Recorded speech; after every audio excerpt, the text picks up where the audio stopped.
will have a statement. I can't begin to tell you how proud I am of those guys and what they did tonight.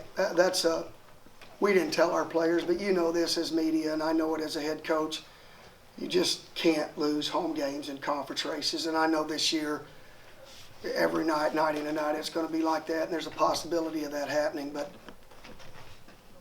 when you've got a shortened bench, and when you get the news that we got right before the game started, last year we lost the game when we got news about Teak, and then we lose to Drake, and then tonight our guys get the news literally before we go on the floor again, and those guys responded. And we talked to them in the locker room about how we have to band together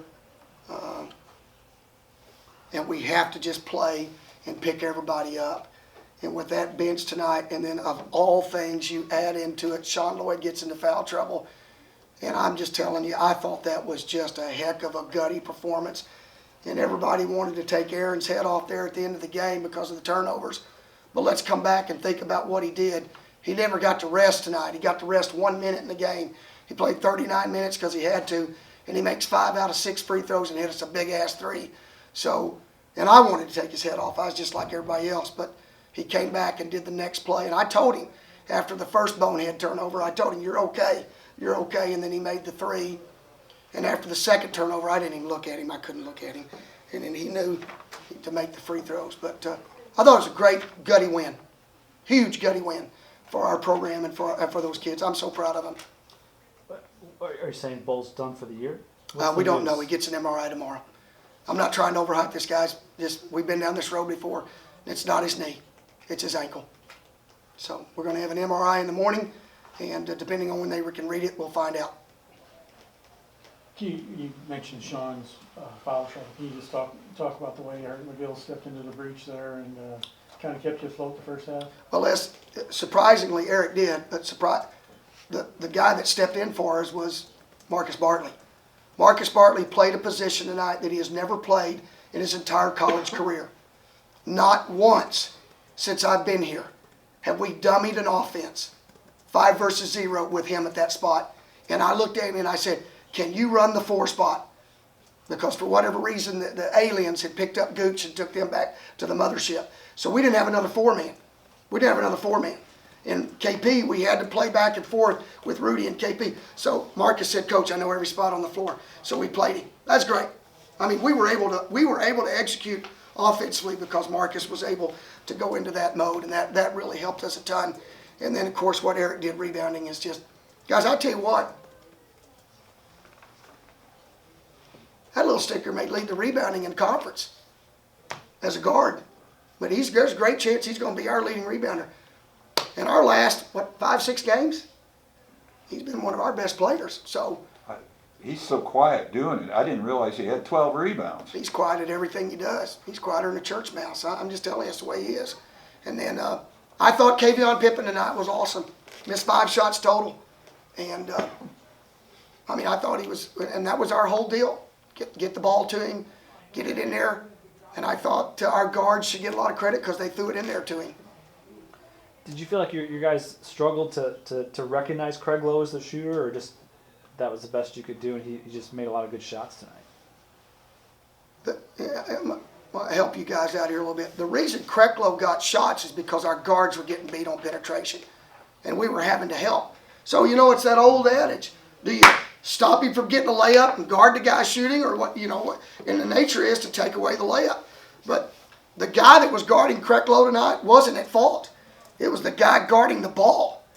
And, boy, we did a bad job coming out in the second half at guarding the ball. And then we settled down. We changed defenses, and we settled down. And then from that point on, they struggled scoring. How big was it to get Sean back the second half? Because I think, he did his usual stuff when he came back in, but was missing the first half. I mean, Les, right now, we have no margin for error. I mean, when you have, let's just call it like it is. When you have your best interior post player out, shot blocker that alters shot at the rim. I mean, think about how many shots they had at the rim tonight. They don't do that if Teak's in there. And when you have arguably your leading scorer, leading rebounder out, there's no margin for error. Everybody has to pick it up. So what Sean did what he had to do in the second half. He played the way he's capable. We have 4 guys in double figures tonight. And it goes back to what we talked about. Everybody has to take up the slack. And I just thought they did it. I've got one complaint tonight. I mean, 2, I guess. The way we guarded the ball, and I thought we turned the ball over too much. But we did share the ball, man. 20 assists in a ball game. I mean, look at that stat, guys. 20 of our 24 buckets were assisted tonight. That's phenomenal. 80% of your shots are assisted.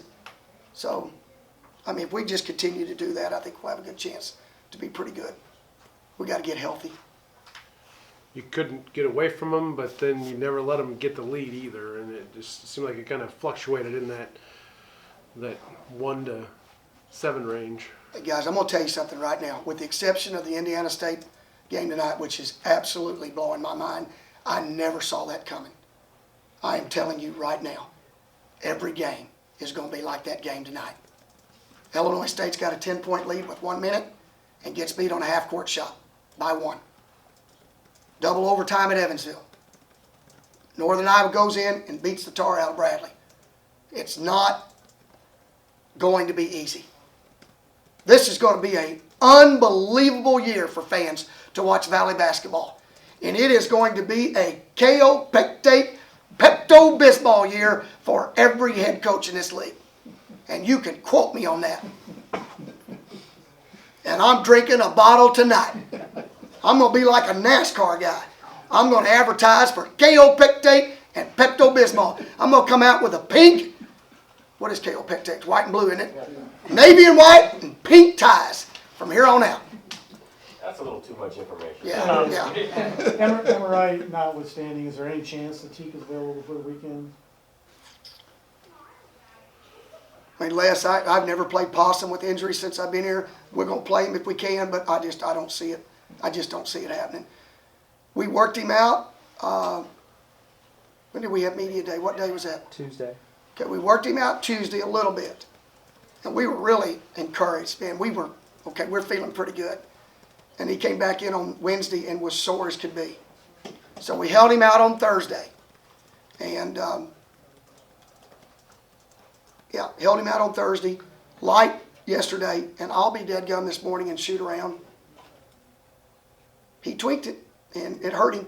And we took him right off the floor. And then we went and had it x-rayed. It's not broken. Through an x-ray. And now we're going to see if it's got a stress fracture, and hopefully it's not. Is it an option to pull one of the red shirts if you can't go? Or you don't think they can help you enough?